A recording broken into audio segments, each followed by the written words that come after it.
You might remember that a few months ago, I said that we would never see the parts of the Epstein files that a voter might need to know when casting a vote.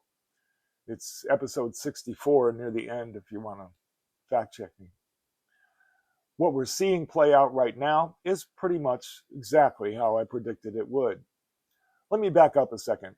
Most of you already know this, but for those who don't, a month ago, the House of Representatives, the Senate, and pretty much the voters forced the president to sign the Epstein Transparency Act, which requires the Department of Justice to release the entirety of the Epstein files by a deadline of December 19th.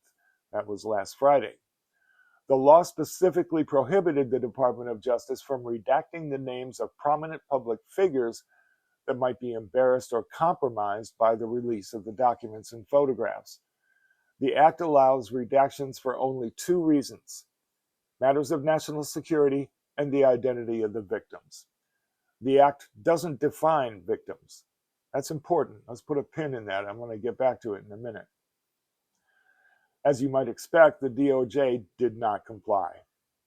What we got on December 19th was what the Department of Justice called about 10% of the files. Among those documents were hundreds upon hundreds of pages that were completely redacted, literally page after page of nothing but solid black. What we got on December 19th was not the Epstein files, but rather the opening salvo in what will be a protracted legal game of cat and mouse that will go on indefinitely, along with a defiant middle finger. Donald Trump bristles at the very thought of being told what to do by anyone, much less people who he believes he outranks. Congress shouldn't be giving orders, they should be taking them, he believes.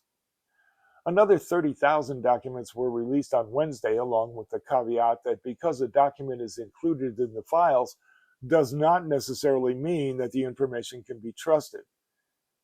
Yeah, we can plop that down on top of that steaming pile of other things that we don't trust. They are already questioning the validity of a handwritten letter allegedly written by Jeffrey Epstein to convicted abuser Larry Nassar in another prison. That letter alludes that our president shares a love of young nubile girls. When a young beauty walked by us, he loved to grab, snatch, unquote. They assert that the handwriting doesn't match other samples of Epstein's writing. I mentioned earlier that the Epstein Transparency Act doesn't define the word victim. That's important.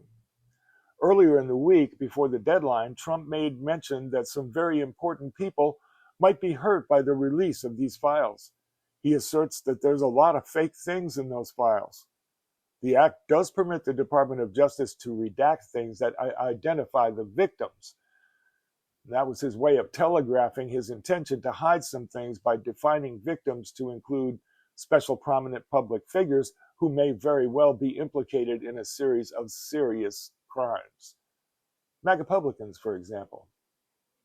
I noticed that the release did include pictures of Bill Clinton, the husband of one of his most hated enemies and a Democrat, but not any of Trump's prominent business associates or MAGApublican politicians that support him. If names are named in the Epstein files that are released, you can bet there will be Trump's enemies, liberals, and Democrats front and center.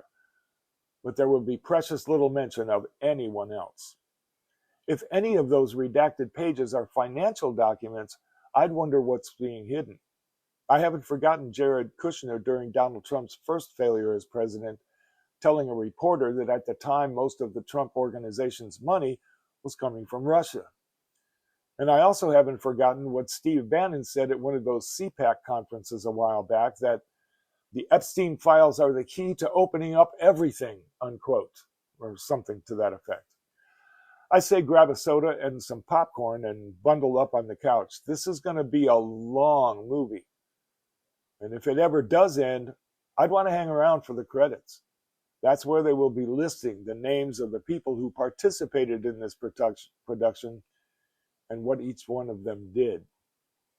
And with that, I'm GL Franklyn for The View from Out Here.